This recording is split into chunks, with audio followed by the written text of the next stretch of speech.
ረመዳን ይባላል። እስወር ውስጥ አላህ ከቶናል እንድንደርስ ያደረሰን የፈቀደ ጌታ የተመሰገነ ይሁን። አልሐምዱሊላህ ረቢል ዓለሚን። ነገር ግን ረመዳን አላህ ባሮቹ ላይ ደንግጎታል። ለምን ደነገገው? ሚስጥሩ ምንድነው? አላህ ከኛ ምን ይፈልጋል? ረመዳንስ እኛን ምን አስተምሮ አንጾ መሄድ ይፈልጋል? ጥያቄ ማንሳት የወግ ነው። አላህ ከባሮቹ የተብቃቃ ጌታ ነው። ወላሁ ገኒዩን ዐኒል ዓለሚን። ከፈጠረው ሁሉ የተብቃቃ ጌታ ነው። ምን ሰራው ስራ የሚጠቅመን እኛን፣ ምን ተው የሚጎዳን እኛን ብቻ ነው። ኢን አሕሰንቱም መልካም ብትሰሩ አሕሰንቱም ሊአንፉሲኩም ለራሳችሁ ይለናል። ወይን አሳእቱም መጥፎ ብትሰሩ በራሳችሁ። መጾም ጥቅሙ ለባሪያው እንጂ ለአላህ አይደለም። አላህ አዋጅ አውጇል። ያ አዩሃ ናስ እናንተ የሰው ልጆች ሆይ አንቱሙል ፉቀራኡ ኢለላህ እናንተ ወደ አላህ ከጃይ ድሆች ናችሁ። ወላሁ ሁወል ገኒዩል ሐሚድ ምስጉኖ የተብቃቃው አላህ። ከኛ ጾም እሱ አይፈልግም። ዒባዳችንም ይጨምርለት ወንጀላችንም የሚቀንስበት ነገር የለም። ሐዲሰል ቁድስዬ ላይ ለዛ ነው እናንተ ባሮች ሆይ እናንተ እኮ ሁላችሁም ሰዎችም ሆኖ አጋንንት በአጠቃላይ አላህን በጣም እንደሚፈራ አንድ ባሪያ አይነት ልብ ቢኖራችሁ ከስልጣን የምትጨምሩት የለም ይላል። እንዲሁም ሁላችሁ አላህን በጣም እንደሚያምፅ ሰው ልቦና ብትይዙ ከስልጣን የሚያጎለው የለም ይላል። ታዲያ መራባችን ሚስጥሩ ረመዳንን ለምን ደነገገው? ጠቅሞ ወደ ራሳችን ስለሚመለስ አላህ ራሱ ነገረን። ያ አዩሃ ለዚነ አመኑ እናንተ ያመናችሁ ምእመናን ኩቲበ ዐለይኩም ሲያም በእናንተ ላይ ጾምን እንደነገግነ ከቀደምቶቹ ላይ እንደደነገግነው ሁሉ ሚስጥሩ ምንድን ነው? አላህ ቋጠሮውን ፈታው። ለዓለኩም ተተቁን በዚህ ወር ውስጥ ተቅዋን ታዳብሩ ዘንድ ይከጀላል። ረመዳን ለአንድ ወር ተደንግጎ ለ11 ወር ስንቅ የምንወስድበት የስልጠና ማዕከል የማነጫ ማዕከል አውቀነውም ጾም ነው ሳናውቀውም ሆነ ሚስጥሩ ገብቶን የሚሆን ሳይገባን የስነ ምግባር የተቅዋ የአኽላቅ ነፃ የሚደረግበት ወር ረመዳን ይባላል። ከመራባችን አይደለም ሚስጥሩ እንድንጾም አላህ የደነገገው። ወደኛ የሚመለስ በርካታ ትሩፋቶች አሉ። አንድ ሁለት ብለን እናንሳ። የመጀመሪያው ረመዳን ስጋችንን ትተን ለሩሃችን ለነፍሳችን ትኩረት ምንሰጥበት ወር። ስጋ የሚፈልገው መመገብ፣ መጠጣት፣ መብላት ነው። እሱን ትቀማውና መንፈሱ ላይ ትኩረት እንዲሰጥ ታደርገዋል። አካል ሲደክም ልብ ትረጥባለች፣ መንፈስ ይጎለብታል። ለዛ ነው በርካታ ጦርነቶች በእስልምና ታሪክ ረመዳን ውስጥ ናቸው በድል ተጠናቀዋል። መንፈስ ከስጋ በላይ ድል በነሳበት ወር ማለት ነው። አካልን አድክሞ መንፈስን የምናድስበት ኢማንን የምናድስበት ወር። አእምሮ በእውቀት ይመገባል፣ ስጋው አካሉ በምግብ ይመገባል። ሩህ ደግሞ ኢማን ነው ምግቡ። የኢማን ስንቅ የምናዳብርበት የተለየ ወር ነው ረመዳን ማለት። የሰው ልጅ ለስጋው ሲያድር ከእንስሳ በታች ይሆናል። አላህ ልክ እንደ እንስሳ ከነሱም መስመር የሳቱ ብሏቸዋል። ከልአንዓም ነው ያላቸው። ልክ እንደ እንስሳ ይሆናል። በቅርቡ አሜሪካ ውስጥ አይተናል አይደል? የጄፍሪ ፒሰን ፋይሎች የዓለም ታላላቅ ባለሀብቶች፣ መልቲ ቢሊዮነሮች፣ ፕሬዝዳንቶች ሀብቱ ጥግ ደርሶባቸው ምቾቱ የህፃናት ስጋ ሲበሉ ነው አይደል የተገኙት። የሰው ልጅ ለስጋው ማደር ሲጀምር ከእንስሳ በታች ይሆናል። እንስሳ የራሱን አካል አይበላም። ስጋን ረግጠን መንፈስን ስናጎለብት ወደ መላእክት አርከን እንሸጋግራለን። የሰው ልጅ ልቅናው ስጋው አይደለም። ስጋው የሩሑ መጓጓዣ ነች። ሩሑ ነች ተፈላጊዋ ነች።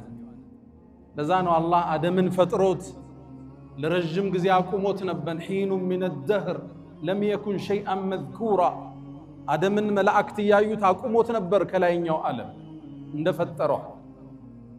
ግን እንዲሰገድለት ያዘዘ ሩህ ውስጡ ስትገባ ፈኢዛ ሰወይቱሁ ወነፈኽቱ ፊሂ ምን ሩሒ ፈቀዑ ለሁ ሳጅዲን ሰጋጆች ስትሆኑ ውደቁ አላቸው። የአደም ከፍታ አፈሩ ጭቃው አልነበረም፣ የተሸከማት ሩህ ነች። ቁም ነገሩ ሩሑን የማጽዳት ጉዞ ነው። ትግሉ ሁሉ ቁርአኑ፣ ጾሙ፣ ተሐጁዱ፣ ተራዊው ሩህን የማነጽ በኢማን የመገንባት ጉዞ። ኢማን ካልተገነባ ትእዛዛት ይከብዱ። ኢማን ሲቀንስ ለንዋይ እንጋደላለን፣ በመጅሊስ ወንበር እንጣላለን፣ በመስጂድ ኮሚቴ እንጋጫለን፣ ንግድ ላይ እንካካዳለን፣ ትዳር ላይ እንገፋፋለን፣ ውርስ ላይ እንበዳደላለን። ኢማን ሲደክም ማለት ነው።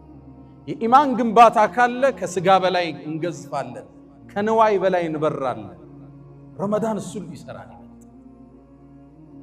ስጋን አድክሞ መንፈስን የማጎልበት ሰሃቦቹ ገና የኢማን ጅማሮ ላይ ነቢዩ ዓለይሂ ሰላቱ ወሰላም ዳዕዋውን እንደጀመሩ አንድ ጦርነት አደረጉ። ሙስሊሙ በድል ጦርነቱን አጠናቀቀ። ሲያጠናቅቅ ምርኮን ሰበሰቡ፣ በርካታ ምርኮ። ያኔ ሰሃቦቹ ኢኮኖሚካሊ ደካማ ነበሩ። ምርኮውን በመከፋፈል ላይ ግጭት ውስጥ ገቡ።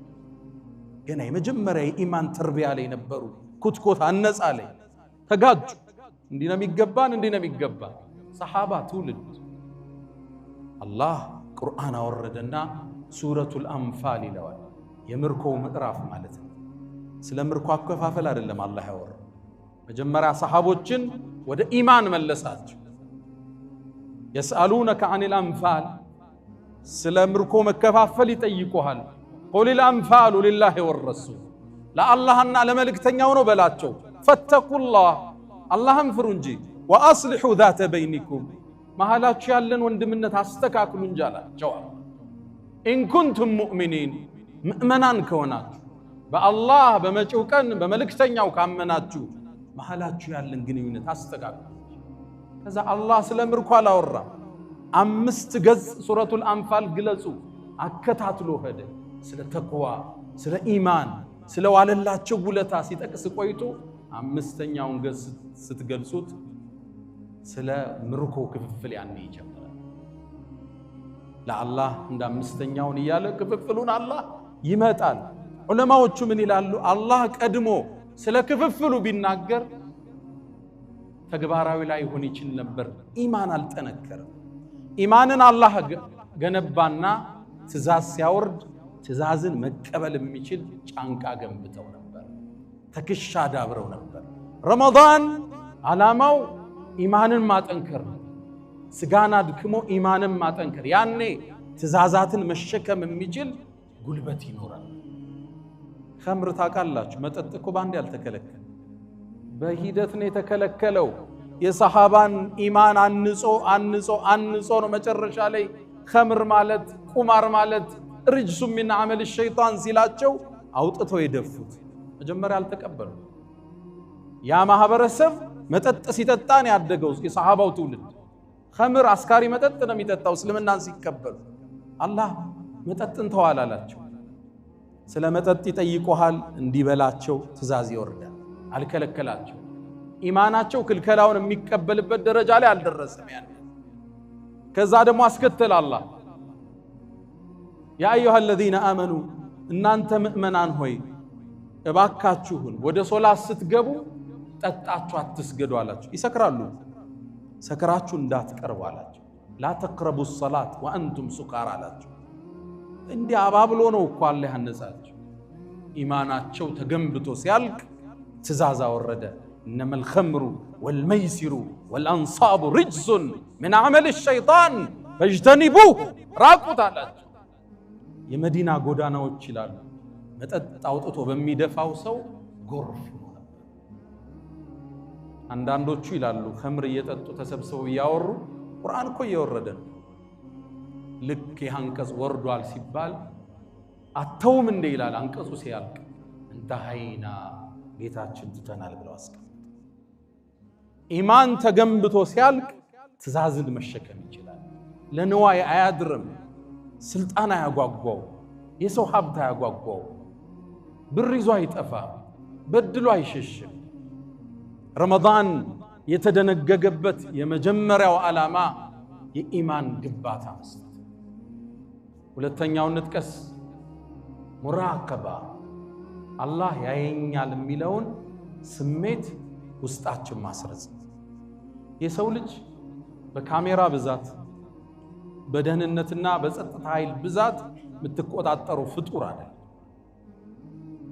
ብዙ ካሜራዎች ብዙ ደህንነቶች አላት የምትባለው አሜሪካ እንኳን 2025 ላይ የዛሬ ዓመት ወንጀል የተሰራው ብቻ 9.3 ሚሊዮን ወንጀል ተፈጸመ።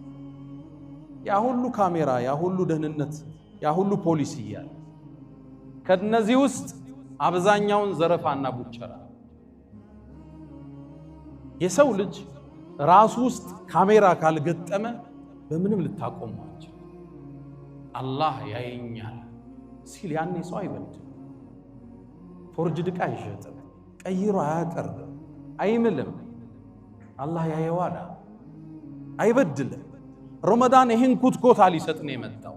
እንዴት አትሉኝ? ለምሳሌ አንድ ሰው ሲጾም መጾሙን ራሱ ካልነገረህ በምን ታውቀዋል? ዘይሮ ከሄደ ጾሟል አፍጥሯል አታውቀው። ጾም አላህ ያየኛል ብለህ የምትሰራው ስራ ብቻ። አሊያም ረመዳን ቀን ቤቱ አሁን ምሳውን በልቶ ግጥም አድርጎ መጥቶ አፉን ጠራርጎ የዛሬ ፀሐይ ምን አበረታው ቢልህ በምን ታውቃለህ? መብቱ ነው አይደል? አላህ ያየኛል ስለሚል ነው ውዶ ያደረገ የተግመጠመጠበትን ውሃ ሳይውጥም ይተፋው። አላህ ብቻ የሚያውቀው ይችን የጉሮሮን ኬላ አላህ ብቻ ነው የሚያያት። አላህ ያየኛል ስለሚል ነው የሚጾመው። ለዛ ነው አላህ ፈሰውሙ ሊ ጾም የኔ ነው ይላል። እኔም ፈርቶ ነው ባሪያ የሚጾም እንጂ ያቺ ቤት ውስጥ ምግብ የምታዘጋጅ ውዷ ባለቤት ምግብ ቀምሳ ትፍ የምትለው ማን ያየኛል ብላ ወደ ውስጥስ ብትስበው አትችልም እንዴ? ጉሮሮን ስታልፍ ያያት ጌታ እንዳለ ታውቃለህ። ጾም አላህ ያየኛል ካላልክ በስተቀር አንድን ሰውንም ማስገደዳችን። አንድ ሰው አስገድደ መሳሪያ ይዘህ ሶላት ልታሰግደው ትችላለህ፣ ሩኩዕ በል ስጁድ በል እያለ። ሐጅ ልታስደርገው ትችላለህ አስገድደ። ዘካ ልታስወጣው ከኪሱ ትችላለህ አስገድደ ግን ልታጾሟች። ጾም የምትከለክለው ምግቡን ነው፣ ቀማኸው፣ ተስማምቷል። ዙሁር ደረሰ ልስገድ ይላል። ሶላት ትከለክለው አትከለክለው። ሊሰግድ ሲል ደግሞ ውዱ ይባላል አይደል? ውዱ ሲያረግ ደግሞ አፍ መጉመጥመጥ አለ አይደል? እየተጉመጠመጠ ወደ ውስጥ ቢልከው ማን ያየው? አላሁ ጀለ ፊሁ። አስገድደህ ማታሰራው ዒባዳ ካለ ጾም ብቻ። ይህን ስለሚያውቅ አላህ ፈሰውሙ ሊ ጾም የኔ ነው አለ። ሶላትም የሱ እኮ ዘካም ለአላህ ነው። ለጾም ግን የተለየ ቦታ ሰጠው። አላህ ያየኛል ብለህ የምትሰራው ስራ። ይህን ሳናቀው ውስጣችን ላይ አላህ ያየናል የሚለውን ስሜት አላህ ዚሮ መዳን ላይ ይክበዋል፣ ይሰራዋል፣ ይገነባዋል። አንድ ሰው ለውጥ እንዲያመጣ በስነ ለውጥ ሳይንስ ውስጥ አንድን ነገር 21 ጊዜ ማድረግ ነው። አላህ ግን 7-9 ቀን ጨምሮበት 30 ቀን 29 ቀን ይሄን ተርቢያ ይሰጣል፣ ጠንቃቃ እንድትሆን። ከዛ በኋላ ሱቅ ላይ ስትቀመጥ ገዢው ባያይ አላህ እንደሚያይ አቀን ምትሸጥ። ፎርጅድ ዕቃ ስትገለብጥ ሰውየው አላየህም፣ ቤቱን ዘግተህ ግን ስትሰራ አላህ አይተዋል። ይህን ስሜት ነው ረመዳን የሚያሰርጸው። ይሄ ተርቢያ ያሳለፉ ሰሃቦቹ አንዴ አንዷን ወጣት አንዱ ኮረዳ አባበላት። ጨለማ ላይ ነበሩ። ውብና ቆንጆ ነች። በዝሙት ፈለጋት። ድቅድቅ ባለው ጨለማ ሰማዩ ላይ የሚታዩት ከዋክብት ብቻ ናቸው። ጠጋላትና እባክሽን እንጨዋወት አላት። እሷ ዞር ዞር ስትል ላ የራና ኢለል ከዋኪብ አላት። አይዞሽ አትፍሪ ከዋክብት እንጂ እኮ የሚያየን የለም አላት። እሷ ግን ሙራቀባን የተረዳ ሰው መልስ ሰጠችው። ፈአይነ ሙከውኪቡሃ ከዋክብትን አሳምሮ የሰደራቸው አላህ አሳለችው። አይደለም ጨለማውን የሰራው አላህ ተደብቀ ሰራያ። መጋዝንህን አሽገህ ፎርጅት ስትለውጥ ገዢዎቹ አላዩ፣ አላህ ያየ። ይሄን ስሜት ሊያሰርጽ ነው የመጣው። ሰይድና ዑመር ረዲየላሁ ተዓላ ዐንሁ አንዴ በረሃውን አቋርጠው ሲወጡ ከአንድ ሰሃባ ጋር አንድን እረኛ አገኙ፣ ፍየሎችም ይጠብቅ። ቀረቡት፣ ሰላም አሉት፣ ተዋወቁት። ልጅ እግር ነው። አንተ ሰው ሆይ እነዚህ ፍየሎች የማን ናቸው? ያሳዳሬ ነው አላቸው። ታዲያ አንዷን ፍየል ስጠንና እንውሰዳት አሉት። እንዴ አለቃዬ ቢቆጣኝስ አለ። ለአለቃህማ ተኩላ በላ በለው አሉት። አንተ ተጠቀም ብር እንስጥህ፣ ተኩላው በላ በላት አለ። ልጁ ምን አለ? ፈአይነ አላህ የአላህ እይታ ሳይት ነው ማለት። ሰይድና ዑመር አልቃሻ ነበሩ ከጀግንነታቸው ጋር። ኸጣን ያስወዳን ሚነል ቡካ ከለቅሶ ብዛት ሁለት መስመር ይታይባቸዋል የሚባለው በፊታቸው ላይ እንባውም የወርድበት ማለት ነው። ቁጭ አሉና ስቅስቅ ብለው አለቀሱ። አላህን አስታወሳቸው። ሁሉ ነገር ማይሰወረው አላህ። ከዛም ምን አሉት? ወደ አሳዳሪ ወሰዱት። ይሄ ባሪያህ ነው አሉት። አዎ ልግዛህ አሉት። ገዙት። ከዛም ነፃ ወጣህ አሉት። ይሄን ባሪያ የባርነት ነፃ መውጣት ያኔ ትልቅ ድል ነበር። ስትሸጥ ስትገዛ ኑረህ ነፃ መውጣት። ከዛም ሰይድና ዑመር ያዙትና አንተ ልጅ ሆይ እቺ ንግግርህ ዱንያ ላይ ከባርነት ነፃ አውጥታለች፣ የውመል ቂያማ ከሳት ታወጣለች ብዬ ተስፋ አረጋለሁ። ረመዳን ይመጣና አላህ ያየኛል የሚለውን ስሜት ውስጥ አስርጾት ያልፋል። ለዓለኩም ተተቁን አላህን ትጠነቀቁ ዘንድ ማለት እሱ ተቅዋን ታዳብራ። አላህ ያየኛል። ሰውን ስታማ የፎርጁዱ ብዛቱ ብዙ ነው አይደል? አሁን መኪናም ውስጥ ተጀምሯል አይደል? ኪሎ ሜትር ቀይረ ስትሸጥለት፣ እቃው እንደተሰበረ ያወቅ ስትሸጥለት፣ እቃውን ስታቀያይረው ገዢው አላየህም። አርራህማን ግን አይተው ከሱ የሚደበቅ የለም። ረመዳን ይሄን ኩትኮታ ነው የሚፈልገው። በ30 ቀን ውስጥ አላህ ያየኛል ብለህ ከጾምክ አላህ ያየኛል ብለህ ኑር ነው ማለት። ሶስተኛውን እናንሳ። ውጭ ብዙ ሰው አለ፣ ፀሐይ ላይ ነው። ለተናጋሪ ይከብዳል መድረክ ላይ ሆኖ ሰውን ፀሐይ ላይ ማየት። ሶስተኛውን እናንሳ። ረመዳን አላህ ከደነገገበት ዓላማዎች ውስጥ ሶስተኛው የድሆችን ችግር እንድናቅ ማድረግ። በምቾት ውስጥ የኖረ ሀብት ውስጥ የኖረ ሰው የተራበ ጨጓራ ያለ አይመስለው፣ የታረዘ ገላ ያለ አይመስለው። እሱ ያለበሳቸው ልብሶቹ ገና ሳጥን ውስጥ አለ። ይሄ ደግሞ የመቼ ነው ብሎ የሚያገላብጠው ማለት ነው። ረመዳን የሚባል ወር አላህ ደነገገና ደሃውንም ሀብታሙንም እኩል ከሱብሒ እስከ መግሪብ ምግብ እንዳይበላ ከለከለ። ማፍጠር አይቻልም። ረመዳን ዋጅብ ነው አላህ ያደረገው፣ የዲኑ አንዱ ምሰሶ ነው። ወሰውሙ ረመዳን እብኑ ሐዝም እንደሚሉት ከሽርክ በኋላ ረመዳንን አውቆ እንደሚያፈጥር ሰው ወንጀል አላቅም ይላል። ማፍጠር ክልክል ነው ለደሃም ለሀብታ። ያኔ ታዲያ ከዙሁር በኋላ ያነ ባለ ሀብት ረሃብ ሲጀምረው የተራቡ ሰዎች እንዳሉ መገንዘብ ይጀምራል። ይህን ድምፅ እርዳታ ከሚጠይቁት ልሳን አይደለም የሚሰማው፣ አንጀቱ ሲጮህ ጨጓራው ሲፋጭ ከዛ ነው ድምፁ የሚሰማው። ያስርብህና አላህ የተራበ አለየው ማለት ነው። በእርግጥ አንተ ሙሉ ቀን ተርበህ ውለህ ማታ በሚያምር ቴምር ነው የምታፈጥረው። ሳምቡሳውም ጠረጴዛውም ሞልቶታል። ሾርባው ፊት ለፊትህ ነው። ምግቡ በየአይነት ነው። ዓመቱን ሁሉ ረመዳን የሆነባቸው አለ። ልብ በል ነው መልእክቱ። እንድትተዛዘን ነው ስልጠናው ዓላማ እንጂ ለአላህ ስልጣን የምትጨምረው የለም። ዓላማው የራበው አለ፣ ዙረህየው የቸገረው አለ፣ የታረዘ አለ። አንተ ቤት ምግብ ተርፏል፣ አንተ ቤት ማዕዱ ሞልቷል፣ ጉርሻ ያጣል። አንዴ በልቶም ያድርሰዋል። ዙረፈት ልጋቸው ማለት ነው። ምቾት ውስጥ ያለ ሰው እንዲህ አይነት አስገዳጅ ጾም ኑሮ ረሃብን ካልቀመሰው ድህነትን አያውቀው።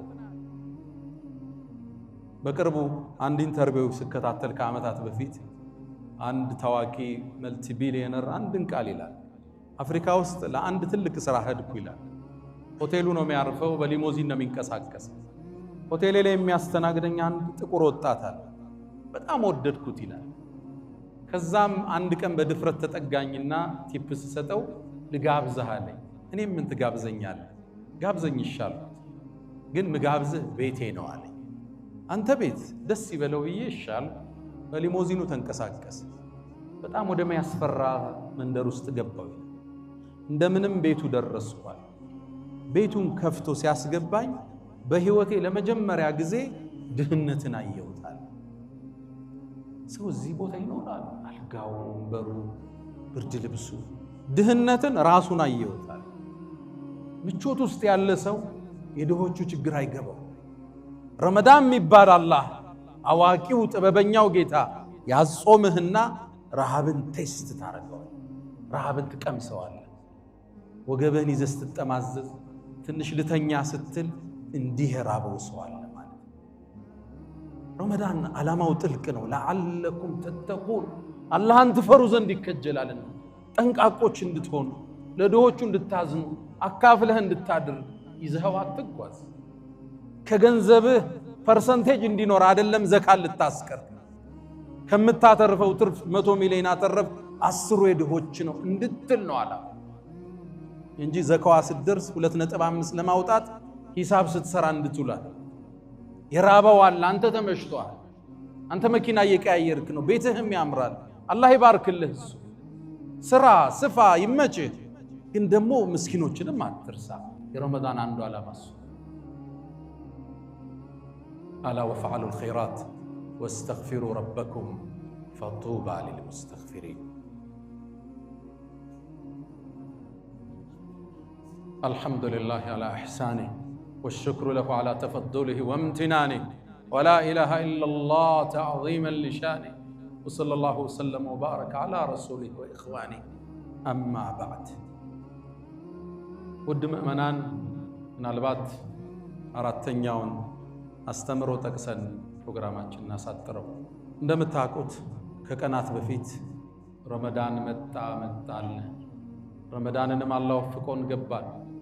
ረመዳን ሙባረክ ተባብለንም ሜሴጆች ተለዋወጥን። ዛሬ ረመዳን ስንተኛው ቀን? ሶስተኛ ቀንን ይዘናል። ምሽቱ አራተኛ ነው። ምሽቱ 26 ወይም 25 ቀን ቀርቶታል።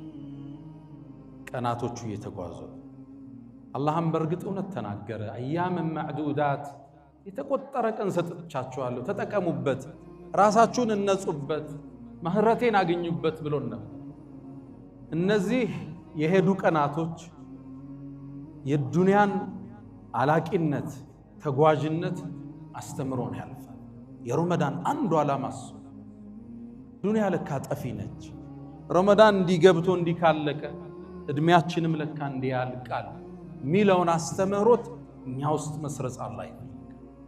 አላፊ ናት ለካ ዱንያ፣ ተጓዥ ነች ለካ ይቺ ዱንያ፣ አላቂ ነች ለካ። አንድ ቀን ከረመዳን ሲሄድ ከእድሜ አንድ ቀን አጉድሏል። የሰው ልጅ ሲፈጠር ልክ ሙሉ እንደሆነ ባትሪ ነው። ፐርሰንቴጁ እያለቀ ይመጣል። መጨረሻ ላይ ባትሪ ኦፍ ሲሆን ሞት መጣ ማለት ነው። አላህ ኺታማችን ያሳምራል። ቀናቶቹ እንዲህ ሲነግዱ ስታይ ዱንያ ለካ ተጓዥ ነች፣ አላቂ ነች፣ ጠፊ ነች ማለት ነው። ትርጉም አጭር ነች ማለት ነው። አወለም ኑዓሚርኩም ማ የተዘከሩ ፊህ መን ተዘከረ። እንዲሁ ዱንያ ላይ አላቆየናችሁ? ሰዎች የሚገሰጹበት የእድሜ ክልል አልከተትናችሁም? ወጃአኩም ነዚር፣ አስጠንቃቂ አልመጣላችሁም? አላፊ ነች።